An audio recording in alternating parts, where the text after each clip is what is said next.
उजळले भाग्याता अवघी चिंता वारली, संत दर्शने हा लाभ पद्मनाभ जोडिला. प्रस्तुत कीर्तन रूपी सेवेकरता घेतलेला अभंग देहूचे सुप्रसिद्ध साधू जगद्गुरु जगतवंदनीय श्रीमंत श्री तुकोबाराय यांचा सर्वांच्या परिचयाचा. अभंगावर बोलण्यापूर्वी थोडासा परिहार. सर्व भाविकांच्या एकत्रीकरणानं सेलूदगाव, त्यांना सहकार्य करणारे भोलतालची गावं, विशेष तरुण मंडळाचा अधिक सहभाग आणि त्यांना योग्य मार्गदर्शन करणारे वयोवृद्ध, उपस्थित माझ्या मायबहिणी, वडीलधारी मंडळी, लांबून लांबून आलेले जाणते पारमार्थिक श्रोते, 1 वर्ष आधी ज्यांनी तारीख दिली, सोमनाथजी अण्णा चौधरी, अशोक पाटील उकिरडे, सर्वात आधी तारीख माझी घेतली, मग बाकीच्यांच्या.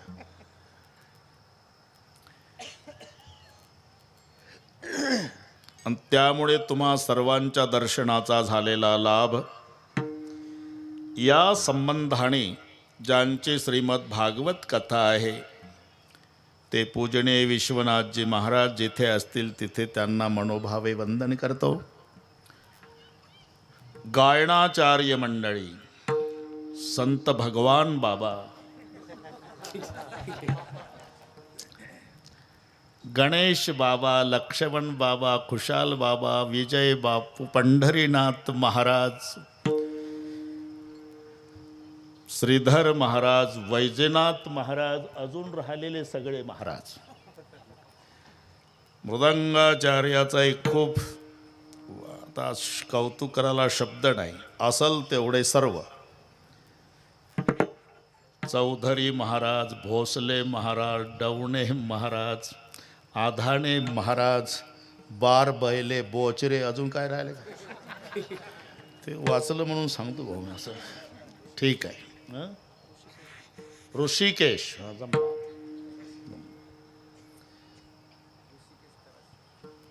त्याच्यात नाव नाही आलं. माझा अभ्यास बरोबर होता, याच्यात नाही म्हणून राहिला. विठ्ठल विठ्ठल.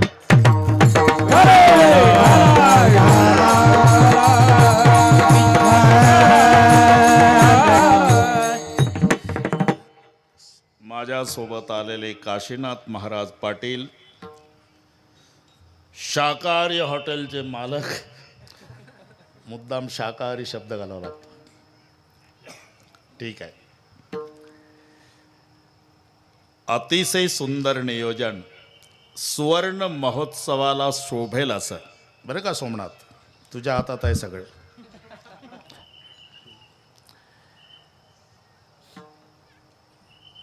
आज सप्ताहाचा दुसरा दिवस. थोडा माझ्याकडून आम्हाला मिरवत आणणाऱ्याचा मूड घालवल्या गेला, त्याला कारणीभूत मी आहे. कोणावर लाल डोळे कोणी करू नका. कारण इथं आल्यावर 8ला 5 कमी होते.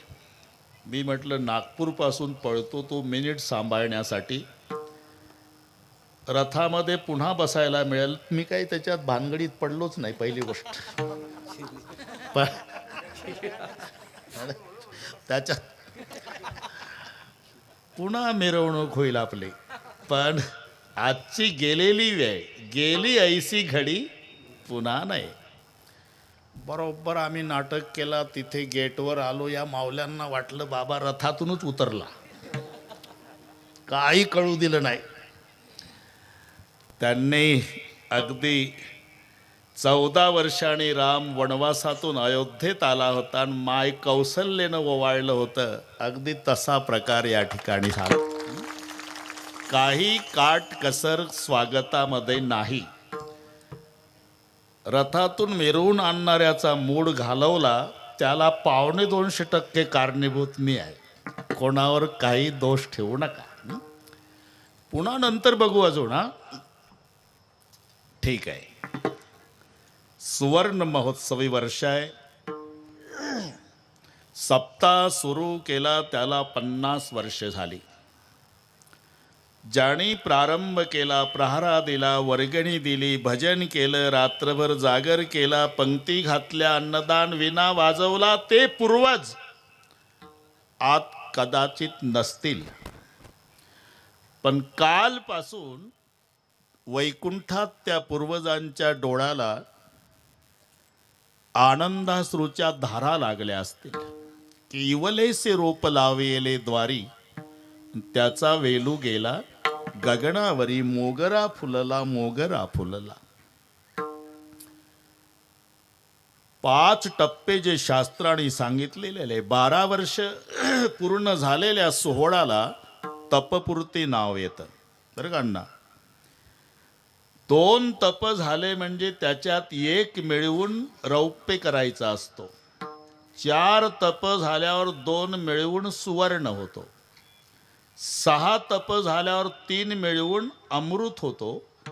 8 टप झाल्यावर 4 मिळवून शताब्दी होतो. हे सुटसुटीत गणित पुन्हा कधी तुम्ही विसरणार नाही. रौप्य 2 तप अधिक 1 मग होतो 25चा रौप्य. 12 2 24 1 25. पण 4 तप झाल्यावर मग 2 मिळवायचे. 12 चौक 48 अधिक 2 मग 50चा होतो सुवर्ण. मग 6 तप झाल्यावर 3 मिळवायचे. हे एकने वाढवत जायचं. 12 सकम 72 अधिक 3 मग त्याचं नाव अमृत होतं. 8 तप झाले की मग 4 मिळवायचे असतात. बरं का सोमनाथ? आणि मग त्याचा शताब्दी होतो.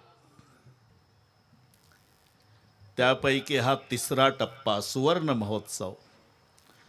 पुढे 25 वर्षांनी भगवान बुवा अमृत होणार आहे. ही सगळी तरुण पिढी तरबेज आहे त्याच्यात. ऋषिकेश, तुम्ही, भगवान बाबा हे सगळे थांबणार आहे. आम्हाला मोबाईल सुरू झाले आता. ठीक आहे, आनंद आहे. बस सांगावं लागत नाही की इथे शेलूदला सुवर्ण महोत्सव आहे. आपोआप हे वातावरण आणि प्रचंड गर्दी पाहून कोणाच्याही लक्षात येईल की सुवर्ण महोत्सव करावा तो शेलूदकरांनी केला तसा. असा भागवा भागवी नाही, काट कसर नाही. विठ्ठल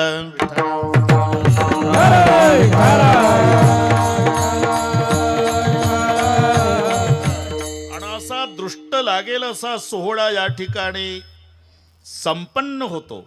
याचं एकमेव कारण आहे, अख्खं सेलूद गाव आणि पंचकोशीतील भाविक एका मायेची लेकरं होऊन या कार्यासाठी एकत्रित आले आणि म्हणून दृष्ट लागेल असा सोहळा संपन्न होतो. आमची पांडुरंगाच्या चरणी एवढीच प्रार्थना राहील की 12.5 महिने प्रपंच करा, पण दरवर्षी 8 दिवस एका मायेची लेकरं होऊन या पारमार्थिक कार्यासाठी एकत्रित या, ही प्रभूचरणी प्रार्थना करतो. अभंग सर्वांच्या परिचयाचा आहे. प्रसिद्ध 3 दुकानं जगात आहे, एक जीवाचं, देवाचं आणि संताचं. वेगवेगळ्या मालही प्रत्येकाच्या दुकानात आहे. केवळ दुःख मिळतं ते जीवाचं दुकान आहे. केवळ सुख मिळतं हे संताचं दुकान आहे. सुख आणि दुःख दोन्ही मिळतं ते देवाचं दुकान आहे. दोन्ही. आपणाला माहिती आहे, देवाचा अवतार होय, दासा सुख दैत्या भय. भगवंताचा अवतार झाला म्हणजे आनंद भक्ताला होतो, पण दुर्जनाला दुःख होतं. हे दुकान देवाचं आहे. कॉलऱ्याची साथ आली, अण्णा पटापटा पटापटा माणसं मेली. प्रत्येक घरातलं एक ना एक मेलं. अख्खं गाव दुःखी झालं, पण त्याही वर्षी एक सुखी झालं. कोण? ज्याचं स्मशाना शेजारी सरपणाचं दुकान. इवाड पाटील, ते ओलं सरपण येड्या बाभईचं डबल भावात विकत होतं. अन्नात लगाला प्रेत पेटवल्याशिवाय गत्यंतर नव्हतं. साधं रॉकेलच्या लोणावर फिरणारं सरपणवाल्यानं टाटा सफारी घेतली. किराणा दुकानदारानं लक्ष ठेवलं, मला दिवसभर पुड्या बांधतो, माशा हाकत बसतो, 70 रुपये 40 पैसे दुकान पाहिजे. सरपणाचं ते गेल्या वर्षी लोणावर फिरत होतं, यंदा मला टाटा सफारीतून टाटा करते म्हणून त्यानं स्वतःचं किराणा दुकान विकलं, काही शेत विकलं, बँकेतून कर्ज काढलं आणि याच्या बाणीवर दुकान थाटलं स्मशाना शेजारी. यानंही बोर्ड लावला, आमच्या येथे अंतयात्रेचं सर्व साहित्य स्वस्त दरात मिळेल. 5 मन सरपण, बांबू, सुतई, नवीन कापड, 4 माणसं, हारबुक्का, बँड पार्टी, भजनी मंडळासह. 1 जानेवारी 2023 दुकान ओपन केलं अण्णा, पण एप्रिलची 21 आली, एकही नाही मेलं. अख्खं गाव सुखी झालं, आता दुकानवालं दुःखी झालं. विठ्ठल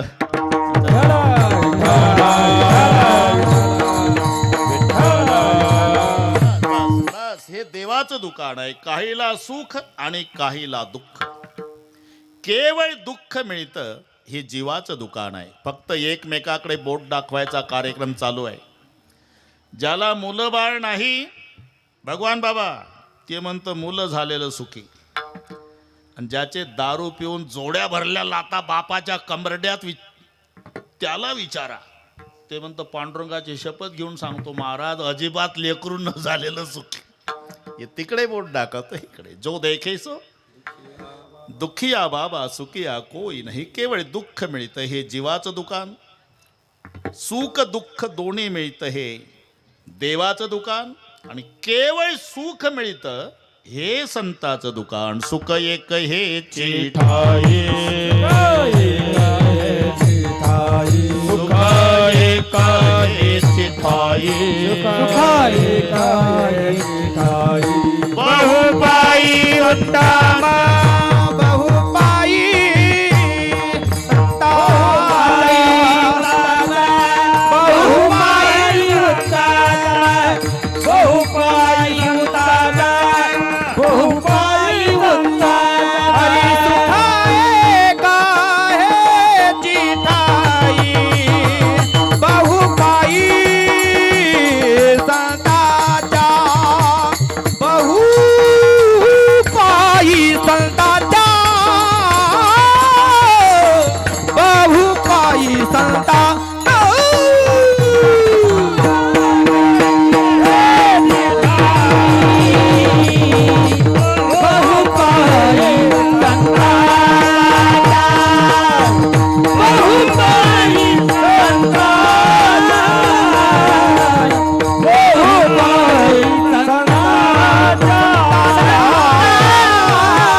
बहुपाई संतांचे.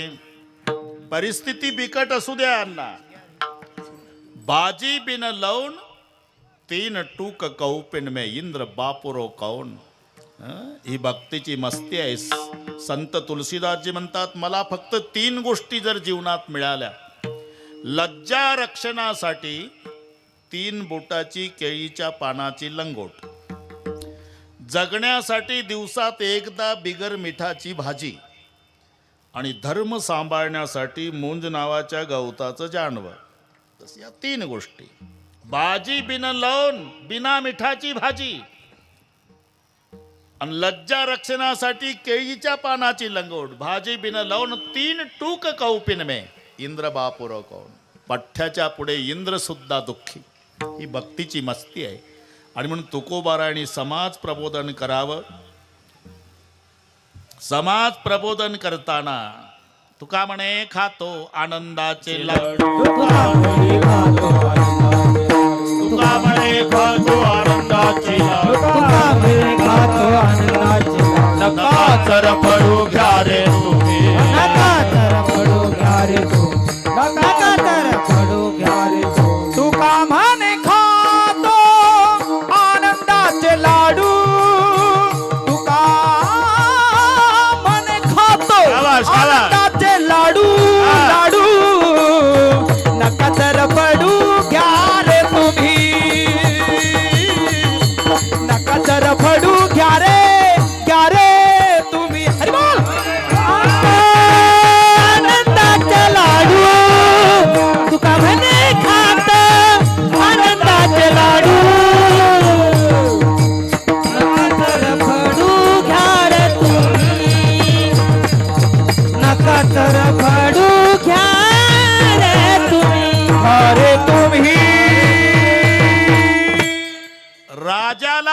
लाजवेल एवढा आनंद तुकोबारायच्या चेहऱ्यावर. नवल नाही पण प्रबोधन करताना खातो आनंदाचे लाडू, नका चरफडू घ्या रे तुम्ही. बरं का भगवान बाबा, शेलूचे लोक म्हणायचे आपण एवढी श्रीमंती भोगलेली का पण आनंदाचे लाडू नाही खाल्ले. बेसन पिठाचे, रव्याचे, बुंदीचे, एकादशीला राजगिऱ्याचे, पण हा तर बाबा म्हणतो खातो आनंदाचे लाडू, नका चरफडू घ्या रे तुम्ही. बरं, आनंदाचे लाडू खातो तुम्ही घ्या म्हणतो, यात नवल नाही, याच्या चेहऱ्यावरही आनंद आहे. शेलूचा एक म्हणला हा घरचा गडगंज श्रीमंत असला पाहिजे, आणि त्याच्यानं हा तुकाराम बुवा आनंदी असला. शेलूची लोक चिकित्सक होती, सरळ देहू गाठलं त्यांनी. इथे तुकाराम महाराज नावाचे संत कुठे राहतात हो? गावकरी म्हणले का तुम्ही केलं का वाटोडे प्रपंचाचं लागला त्या बुवाच्या नादी? तुम्हाला माहित आहे ना, त्या गावात त्या बुवाला किती किंमत असते तुम्हाला चांगलं माहिती आहे. जग मानल पण तिघ नाही मानत, पड़ोसी, कुटुंबी और पत्नी. सूत्र है, दुनिया मानती है लेकिन पड़ोसी नहीं मानते, कुटुंबी नहीं मानते और पत्नी नहीं मानती. पूरी दुनिया पैर पड़ती है लेकिन घर जाने के बाद पत्नी कहते बातें मत करो, आधा लीटर मिट्टी का तेल लाओ, 2 दिन से घर में तेल नहीं. हे समाजाला शहाणपण सांगतं पण त्याची बायको त्याला शहाणपण सांगते, पत्नी नाही मानते. हे बऱ्याच बुवाला कल्पना आहे त्याची, पत्नी नहीं मानती. पड़ोसी, अरे इतने दूर से आते हो आप लोग, हम तो पड़ोसी लेकिन कभी जाते नहीं उनके पास. अरे अभी अभी बाबा बन गया, पीके रहता था, पूरा 7-12 हमें मालूम है. पड़ोसी नहीं मानते, गांव वाले नहीं मानते और पत्नी नहीं मानती. तो तुकाराम महाराज नावाचे संत कुठे राहतात? जा पुढं, ज्याच्या दारामध्ये वृंदावन तुळशीचं असेल आणि भगवी पताक घराला असेल, धन्य ते सदन वैष्णवाचे, धन्य ते सदन वैष्णवाचे, धन्य ते सदन वैष्णवाचे. जयाचे द्वारी तुळशी वृंदावन, जयाचे द्वारी तुळशी वृंदावन, जयाचे द्वारी तुळशी वृंदावन, जयाचे द्वारी तुळशी वृंदावन, धन्य ते सदन वैष्णवा, धन्य ते सदन वैष्णवाचे, धन्य ते सदन वैष्णवा. नाही तर जाईल सोन्याचा पिंपळ. गेला आळंदीला प्रकरण, मग तो अभंग तुकोबारायचा, मी सांगतो हा एकनाथ महाराजाचा. सुरुवात सारखी आहे, पण सोन्याचा पिंपळ म्हटलं की आपलं प्रकरण गेलं आळंदीला. हा ते नाही, जयाचे द्वारी तुळशी वृंदावन, धन्य ते सदन वैष्णवाचे. तिथं गेल्यावर तुकाराम महाराज घोंगड्यावर बसले होते बरं का सोमनाथ भाऊ. भजन चाललेलं अंगणात, सार्वभौम राजाला लाजवेल एवढा आनंद चेहऱ्यावर. शेलूचे लोक म्हणले का रे, आपल्याला वाटलं होतं हा गडगंज श्रीमंत असावा, पण याच्या घराला छप्पर नाही. घर चंद्रमोळी, ते माहिती आहे तुम्हाला शब्द, घर चंद्रमोळी, चुली हराळी, केळीवर नारळी, हे वैभव. दुसरं सांगतो, दद्वयम नास्ति दंतानाम, भद्वयम भूरी भोजनम, उद्वयम वृत्तिरस्माकम, फद्वयम गृहकर्मणि. दद्वयम नास्ति दंतानाम, 2 द दाताला लागत नाही. ही मजा पहा, 2 द म्हणजे दही आणि दूध. दद्वयम नास्ति दंतानाम, खाता काय? भद्वयम भूरी भोजनम, 2 भ, भाजीन भाकरी. हे मराठी नीट ऐका, 2 द लागत नाही दाताला, दही न दूध. खाता काय? 2 भ खातो, भाजी आणि भाकरी. व्यवसाय काय? उद्वयम वृत्तिरस्माकम, 2 ऊ आमचा व्यवसाय. ऊ म्हणजे उसना आणि उदार, 2 ऊ. आणि संपत्ती फद्वयम ग्रह कर्मणी, 2 फ म्हणजे फाटके कपडे, फुटके भांडे. घर चंद्रमोळी, चुलीवर हराळी. ज्याच्या चुलीमध्ये अशोक पाटील ताजी हराळी होती उगवलेली, डोकं चालवा, चूल पेटत असेल का रोज? चूल पेटला हराळी उगवल का? म्हणून चुलीवर हराळी, याच्यातून परिस्थिती लक्षात घ्यायची. केळीवर नारळी, केळीवर नारळी म्हणजे आता ते जुने शब्द संपले. ते मातीचं छोटं भांडं, रांजण, माठ, दुधानी, मडकं, डेरा, त्याच्यापैकी छोटंसं 1-2 तांब्या पाणी बसेली असं, त्याला म्हणायचं केळी. केळी नाही तर हीच केळी घ्यान खायची हा ना. आणि त्याच्यावर झाकून ठेवलेली अर्धी नारळ वाटी, ते खोबरं काढून घेतल्यावर फुटकं नारळ अर्ध, बस याला म्हणतात केळीवर नारळी, चुलीवर हराळी, घर चंद्रमोळी. मग म्हणलं एवढा आनंद कशाचा? एक म्हणला मला असं वाटतं बा. लवकर सांग काय वाटतं तुला ते. आता हे जवळजवळ 9 वाजायला आले बरं का सोमनाथ भाऊ, काय वाटतं तर सांग. घरची परिस्थिती जरी बिकट असली तरी या बाबाची मंडळी चांगल्या स्वभावाची असली पाहिजे आणि त्या माऊलीच्या स्वभावानं हा बाबा आनंदी असला पाहिजे. महाराज तुम्ही शेलूदला कीर्तन केलं, तुमचा आनंद चेहऱ्याचा पाहून वाटलं घरगणती श्रीमंती असावी, पण हे घर तुमची परिस्थिती पाहिली तरी आमचा एक जण म्हणतो माऊली चांगल्या स्वभावाची असली पाहिजे. कुठे गेले आई साहेब? आता येतील ना पाणी घेऊन. आणि डोक्यावर घागर घेऊन जिजाबाई तुकोबार आहे म्हणले. शेलूदचे पाहुणे आले, पाहुणे आले आपल्याकडे, गुळ पाणी आणा.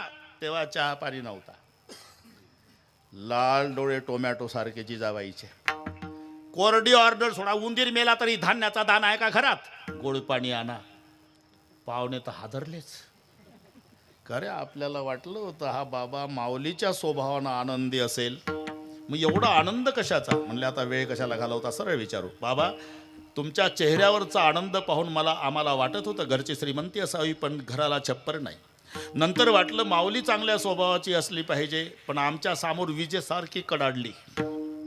मग आमच्या दृष्टीनं तुमची पत्नी अनुकूल नसताना, घरची परिस्थिती प्रतिकूल असताना तुमच्या चेहऱ्यावर सार्वभौम राजाला लाजवेल एवढा आनंद असण्याचं कारण काय? म्हणलं एकच कारण, अवघी चिंता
दर्शनी हा लाभ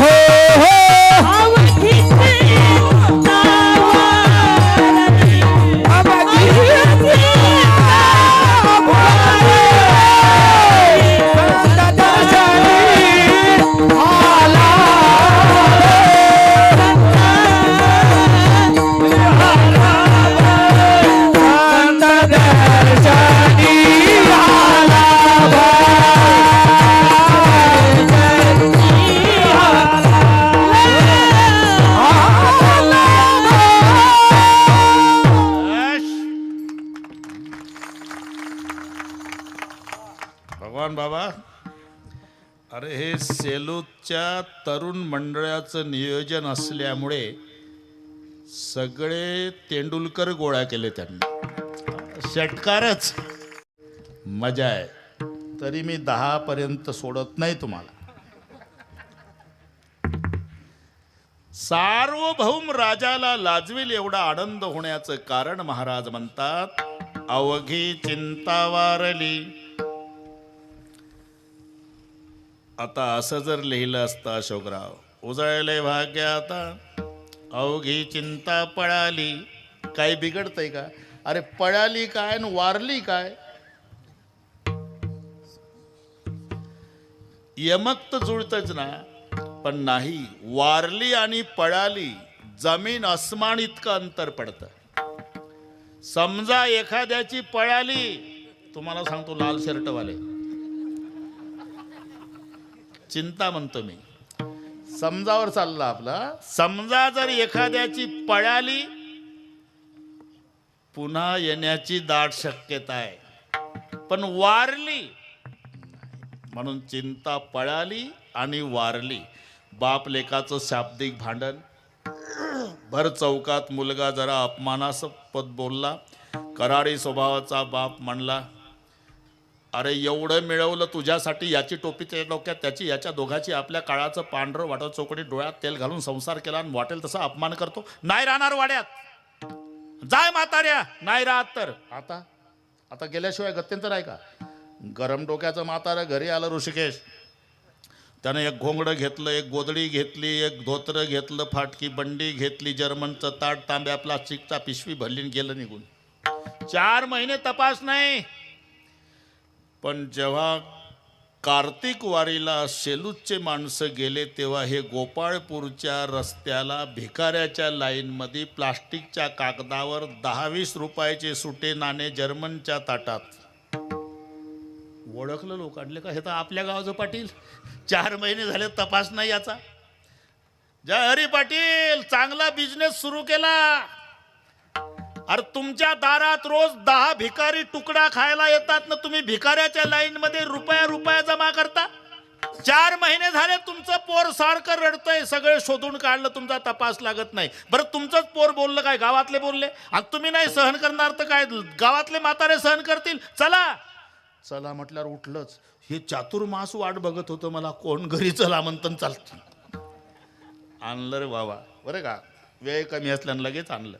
जसा बाप आणला, वारकरी बाजूला होते. बाप वाड्यापुढे आल्याबरोबर 4 महिने बापासाठी रडत होता मुलगा. तो बाहेर आला आणि लोटांगण घातलं बापाला. एक लक्षात ठेवा पोरो, बापाचं महत्व बाप गेल्यावर कळत असतं, हे लक्षात ठेवा. कसाही असू दे बाप, खोकत बसलेला बाप असू दे, चिडचिड करणारा बाप असू दे, विनाकारण बोलणारा बाप असू दे, तुम्हाला शिव्या घालणारा बाप असू दे, पण जोपर्यंत बाप घरी बसून असतो, वजनदार वाटतो वाडा, वजनदार. एकदा बाप गेला, वाड्याचं वजन गेलं. पुन्हा लक्षात ठेवा, तुम्ही किती मोठं व्हा, अख्ख्या तालुक्यात तुमच्या पाठीहून शाबासकीची थाप पडू द्या, पण तुमच्या अशिक्षित बापाच्या शाबासकीत जे प्रेम आणि स्वाभिमान आहे, ते टाटा बिर्लाच्या शाबासकीत नाही. एवढं लक्षात ठेवा. पुत्राच्या विजये पिता संतोषत जाये. हे मायचं प्रेम समाज पाहतो अशोकराव.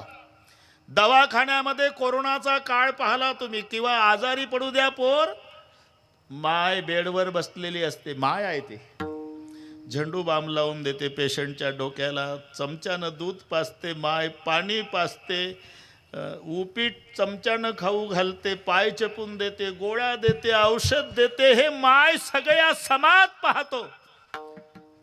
पण त्याच वेळी दवाखान्याच्या रिकाम्या ग्राउंडवर हातावर हात चोळत बाप दिवसभर येरझारा घालतो. हा समाजाला दिसत नाही. तर त्याचं कुठं प्रेम कमी आहे? बापाचा स्वीकार केला. बाबा आज तुमचं महत्व कळलं, 4 महिने झाले, आता मेलो तरी बोलणार नाही बाबा, फक्त वाडा सोडून जाऊ नका. बाप स्वीकारला यानं. 1 महिन्यानं शेजाऱ्याचा बाप मेला. 10वा झाला. भगवान महाराज गोड जेवणाचा कार्यक्रम झाला. महिना मासिक श्राद्ध झालं. कोणीतरी त्याच्या डोक्यात घालून दिलं, का रे काही प्रयत्न केले का नाही? कशाचे? तुझ्या बापासाठी? काय? अरे टी व्हीला द्यायचं, आपण यांना पाहिलं का? नाहीतर पेपरला वरील फोटोतील व्यक्ती सापडून देणाऱ्याला योग्य बक्षीस दिलं जाईल. काय म्हणतो काय तू? तुझ्या बापाबद्दल म्हणतो म्हणजे? अरे म्हणजे काय करतो का? 4 महिने आला त्याचा बाप, आणि तुझ्या बापाला 1च महिना झाला. म्हणले त्याचा आला का? तो पळाला म्हणून आला.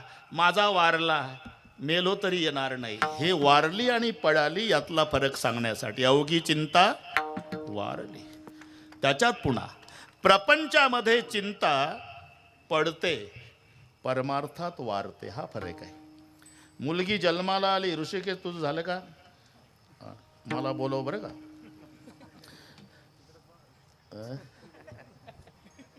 आमच्याकडे आहे ना मुली. काय बिगर मुलीचा भाग आहे का विदर्भ? अरे विदर्भासारख्या तर मुली नाही. आता तुम्ही विषय काढला सांगतो. 5 मुली पुराण काळामध्ये विदर्भातल्या आहे. 5 म्हणजे आता सांगावंच लागेल बाबा. ऋषिकेश पाय पटलं तर. पुराण भरली त्या 5 त्याला पंचकन्या म्हणतात. एकट्या गावच्या कौंडण्यपूरच्या 5 मुली सांगतो मी विदर्भातल्या. नळे राजाची दमयंती ही कौंडण्यपूरची होती. दशरथ राजाची आई, रामचंद्राची आजी, अजराजाची पत्नी, तिचं नाव इंदुमती, हे कौंडण्यपूरची. उगाच तुम्ही मला काढायला लावता. ते झाल्या दोघी झाल्या का? हा. अगस्ती मुनीची लोपामुद्रा कौंडण्यपूरची. राजा सगराची केशिणी कौंडण्यपूरची. आणि विठ्ठलाची रुक्माई कौंडण्यपूरची. तुम्ही काय कमी समजता का विदर्भ? पुन्हा काय कमी पडलं? म्हणून 6वी छत्रपती शिवाजी राजाची माता जिजाबाई विदर्भात. आम्ही उगाच काढताय तुम्ही. आम्ही माहेरचे तुम्ही सासरचे आहे. म्हणून थोडीशी संपत्ती कमी असेल पण तिकडे समाधानी आहे लोक. कारण जेव्हा रुक्माई श्रीकृष्णजी सोबत निघाली, मी तिथंच होतो. भागवत ऐकतात. रडत होती. आता कोणती मुलगी रडते हो? माहेर सोडून जाताना रडते. आणि मग कृष्णदेवाने विचारलं, का रडता रुक्माई, का रडता? काही कमी आहे का तुम्हाला? रुक्माईचं उत्तर आहे, मला काय कमी आहे परमेश्वरा? जगाचा बाप, त्याची सेवा करायची भाग्य मला मिळालं. जगाचा बाप मला प्राप्त झाला, परमेश्वर मला प्राप्त झाला, मला काय कमी आहे? मग का रडता? मी माहेरच्या लोकांसाठी रडते देवा. एकच मागणं आहे, माझ्या माहेरची माणसं सुखाची ठेवा. कोणती मुलगी सासरी जाताना हीच अपेक्षा. विठ्ठल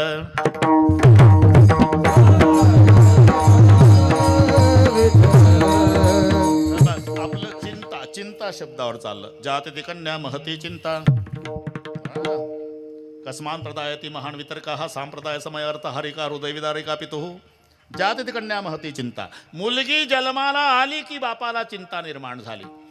मग ती वयात आल्यावर पुन्हा चिंता. कस्मान प्रदायती, हिला अनुरूप असा योग्य वर कुठे सापडेल म्हणून चिंता. सामान्य बापाचं जाऊ द्या. सोमनाथजी मस्त लग्न केलं.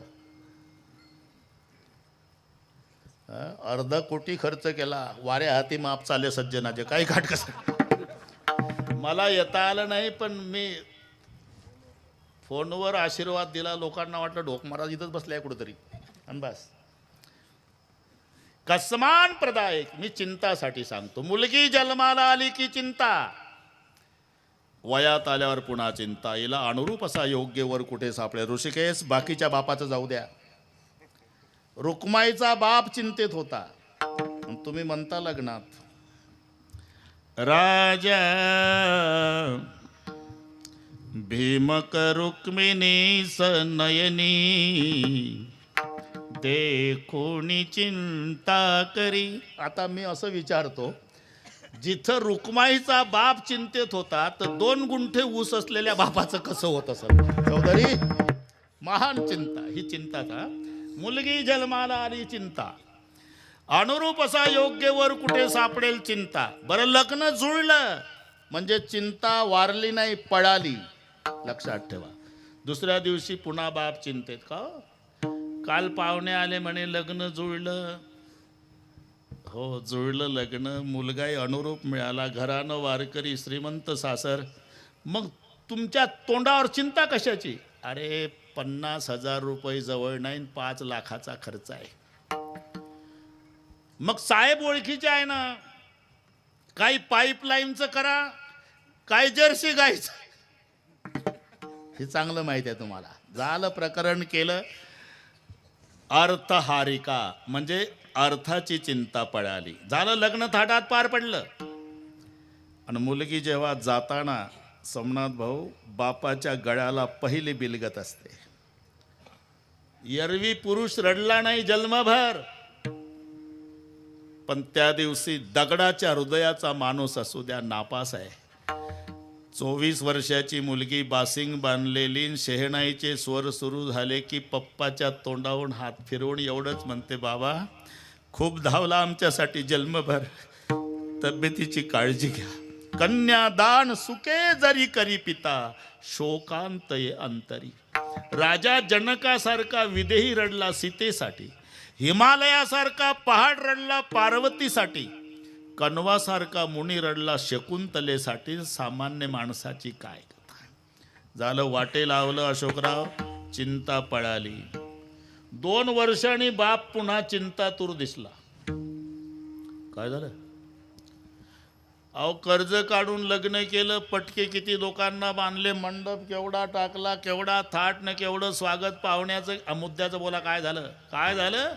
2-2 दिवस जावाई पडून असते गटारात, पेताड सापडलं येत नाही. अरे मरेपर्यंत चिंता. जात ती कन्या महती चिंता, कस्मान प्रदायती महान वितर्का, हा सांप्रदाय समय अर्थहारिका, हृदय विदारिका पितुः. म्हणजे प्रपंचातली चिंता पळते पुन्हा निर्माण होते, पळते पुन्हा निर्माण होते. महाराज म्हणतात वारली. गोकुळामध्ये चिंता वारली नव्हती. चिंता ते पळाली गोकुळाबाहेर.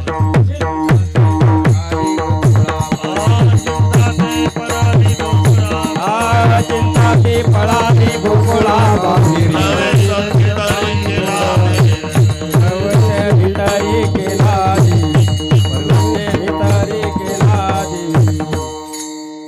चिंता ते पळाली गोकुळाबाहेरी.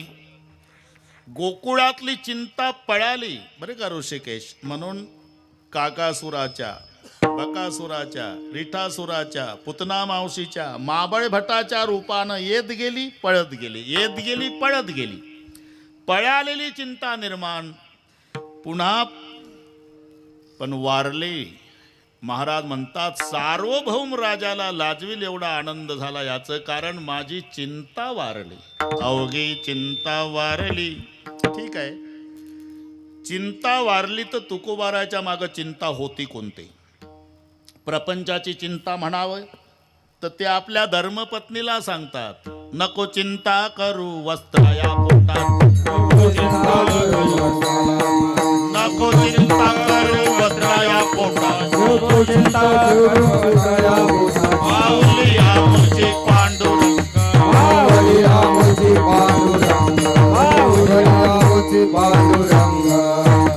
आता जे स्वतःच्या धर्मपत्नीला सांगतात सोमनाथ भाऊ, सोमनाथ भाऊ 2 झाले का? हिवाळे आणि चौधरी. बरं घ्या खुर्द आणि बुद्रुक. नको ए उन्हाळ्यात हिवाळे म्हणावं लागतं, त्याला काही इलाज आहे का?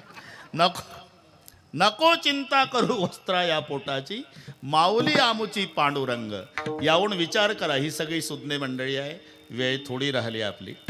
जे तुकाराम महाराज स्वतःच्या पत्नीला सांगतात वस्त्रा पोटाची चिंता करू नको, म्हणजे त्यांच्या मागं प्रपंचाची चिंता नव्हती हे सिद्ध झालं. आणि अवघी चिंता वारली. मग चिंता होती कोणती? कै मी उद्धार पावेन, कै मी उद्धार, कै मी उद्धार पावेन, उद्धार पावेन. काय कृपा करेल नारायण, काय कृपा करेल नारायण. शाबा शाबा. नारायण सांगा संत जन, तुम्ही सांगा संत जन ऐशे तुम्ही सांगा संत जन करा समाधान चित्त माझे करा समाधान चित्त माझे करा समाधान चित्त माझे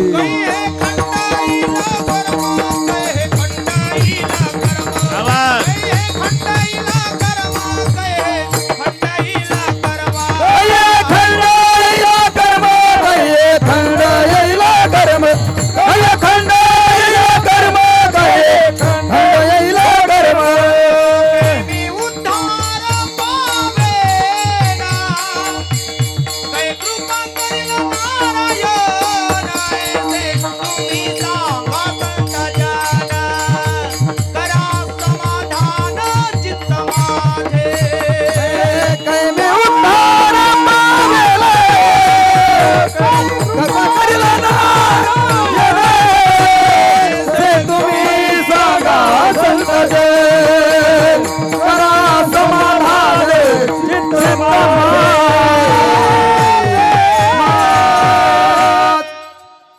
कैमी उद्धार पावेन काय कृपा करील नारायण तुम्ही सांगा संत जन करा समाधान चित्त माझे कैये खंडईल कर्म ऐशी चिंता करी सदा सर्व काळ ही चिंता तुकोबारायच्या माग होती आणि महाराज म्हणतात वारली. हे पुरुषांतर आहे. हसू नका हसू नका. तुम्ही हसला की मला वाटतं माझं काहीतरी चुकतंय. तुम्ही तुमच्या वैयक्तिक याच्यात हसत असला तरी वक्त्याला शंका येते आता आपलं उरकून घ्यावं. पोरं हसायला लागली. उरकतोच मी अजून पण पाऊण तास आहे. ते शांत बसा एकमेकाकडे पाहू नका आणि गोष्टी करू नका. बाजूबाजूला करा त्यांना. त्यांचं वैयक्तिक काहीतरी चाललं ते सप्ताबद्दलच चर्चा असेल त्यांची सगळी. एवढी मोठी मोठी मंडळी म्हणजे काय ते विनाकारण चर्चा आहे का. आणि ते थोडे लहान लहान एकत्रित आले का आवाज होतो नाण्याचा आवाज होत असतो. नाणे काय ऋषिकेश ते सुटे नाणे असते ना 1 रुपया 2 रुपये 5 रुपये त्याचा आवाज होतो. हे इकडे का नाही बोलत. ह्या नोटा 2000च्या आहे. खोकेचे खोके भरा तरी विना तक्रार. आपलं कीर्तन इथंच ठेवा. हे चाललंय नाण्याचा आवाज ना म्हणून थोडं शांतता ठेवा. पुढची मंडळी नुसतं तरबेज पाहिजे बाबा. झालं थोडं राहिलं आता. चिंता वारली कोणती चिंता कैमी उद्धार पावेन काय कृपा करील नारायण तुम्ही सांगा संतजन करा समाधान चित्त माझे. नुसती चिंता वारली नाही भाग्याचा उदय झाला. हे भाग्याचे कुठे 13 प्रकार आहे कुठे मुख्य 4 प्रकार आहे. पण 4 असो की 13 पहिला नंबर देही आरोग्य नांदते भाग्य नाही या परते. जर तुम्हाला कोणी प्रश्न विचारला उद्या जगातला 1 नंबरचा भाग्यवान कोण त्याचं उत्तर आहे ज्याची तब्येत चांगली. तो 1 नंबरचा भाग्यवान नाही 1 नंबरचा धनवान. अंगावर नीट कपडे नसू द्या झोपडं मोडकं असू द्या पण तब्येत चांगली असू द्या त्याच्या पुढे टाटा बिर्ला दरिद्री समजा. ना तर काय करता 100 एकर वाडी 3 मजली माडी एसीची गाडी पण बॉडी उचलून ठेवायची गाडीत. काय अर्थ आहे का. पहिला धन है निरोगी काया. पहिलं भाग्य म्हणजे आरोग्य संपन्न शरीर ज्याची देवानं तब्येत चांगली ठेवली. नाही तर काय करता असून नाही खाता येत. आता 7 दिवस पंक्ती आहे श्रीमंताच्या दारामध्ये वारकरी जेवतात. एकानं 42 जिलेब्या दाबल्या बिगर शुगरवाले सगळे ज्ञानबा तुकाराम 42 पण घरमालकाच्या ताटात ताकात भाकरी चुरून. एका वारकऱ्याला वाईट वाटलं. पाटील काय तुमचं असून तुम्ही नाही खा खाव आम्ही एकानं 42 दाबल्या राव जिलेब्या आणि तुम्ही ताकात भाकरी. वारकरी दादा तुमच्या ताटातली जिलेबी बघितल्यापासून माझी जीभ वळवळ वळवळ करते. पण काय करू डॉक्टरनं सांगितलं पाटला मरेपर्यंत जगायचं असेल तर जिलेबीच्या भानगडीत असून खाता येत नाही. मग पहिला नंबरचा धनवान मी सांगत होतो आरोग्य संपन्न शरीर. पहिला धन है निरोगी काया दुसरा धन है घर में माया. हे लक्षात ठेवा. 2 नंबरचं भाग्य कोणतं? घरात एकमेकाचं एकमेकावर जीवापाड प्रेम. यासारखं भाग्य नाही. म्हणून अरे जीवन म्हणजे घड्याळ आहे राजा. घड्याळ. नातू आजोबान मुलं 3 काटे आहे ना घड्याळीला. तास काटा दमानी चालतो तो आजोबा, थोडा त्याच्यापेक्षा जलद गतीनं चालतो मुलं, आणि अति घाईनं उड्या मारत येते नातू शकन काटा. याच्या एका घरात ते 60, जाऊ द्या कळलं तुम्हाला. सेकंद काटा म्हणजे नातू, मिनिट काटा म्हणजे मुलं, तास काटा म्हणजे म्हातारे. आपल्या आपल्या पद्धतीने दिवसभर हे काटे फिरू द्या, पण घड्याळ सांगतं फिरा, पण दुपारी 12ला 3ही एकत्रित या. तुम्ही घरी जाऊन संशोधन करा. काटे 3 एकत्रित कधी? फक्त 12ला. दिवसभर आपले आपले काम कष्ट करा, पण दुपारच्या जेवणाच्या वेळी नातवंड, सुना, मुलं, सासू, म्हातार, म्हातारी आणि एकमेकाला आग्रह करू करू नातवानं आजोबाला घास भरवावा, आजोबानं नातवाच्या तोंडात घास, मुलानं बापाला आग्रह करावा, सुननं सासूला. हे 3 काटे 12ला. विठ्ठल विठ्ठल.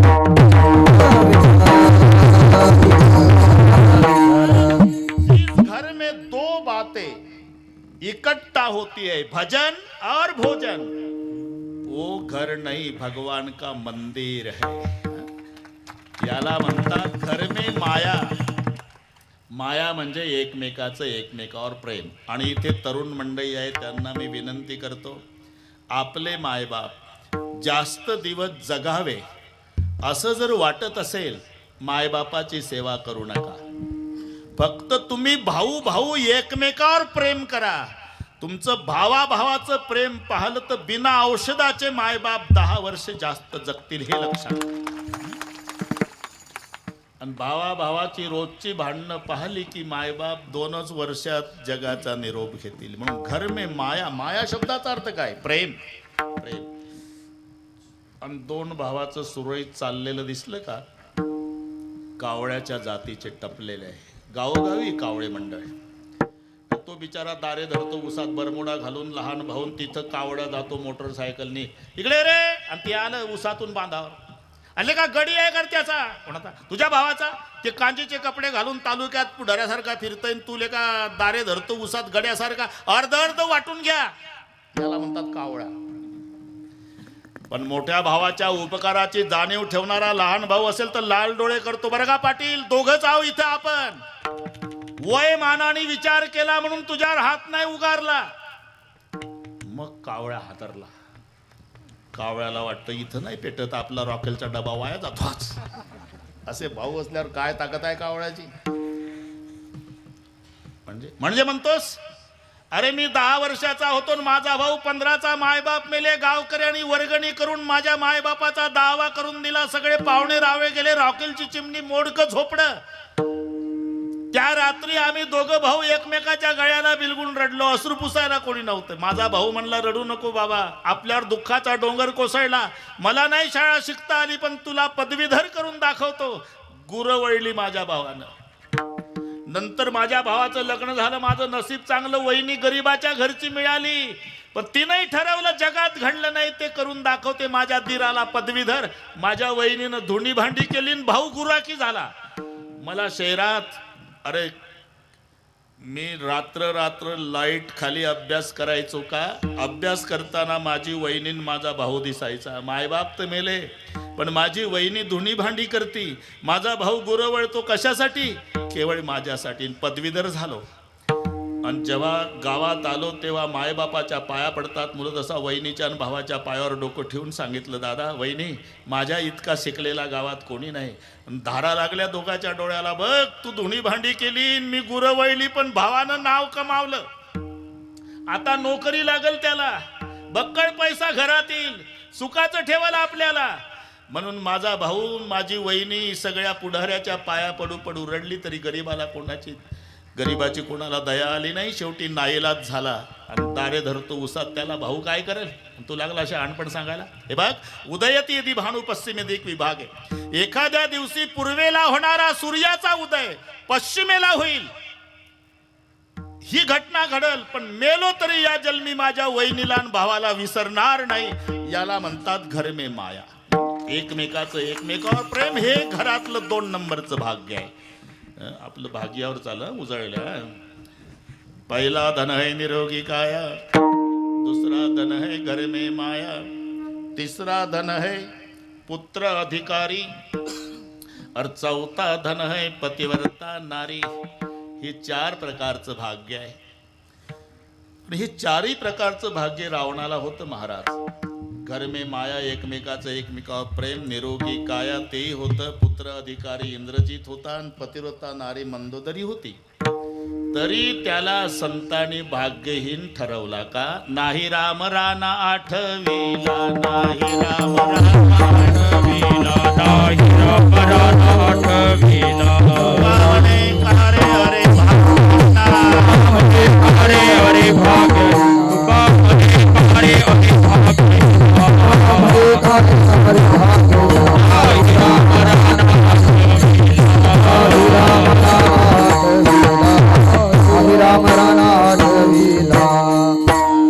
म्हणून आपल्या दृष्टीनं भाग्य, पण संताच्या दृष्टीनं हे खरं भाग्य नाही. तू का म्हणे धन भाग्य अशाश्वत जाण, भाग्य तरी नोहे धन पुत्र धारा.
निकटवास बरा संतापाई.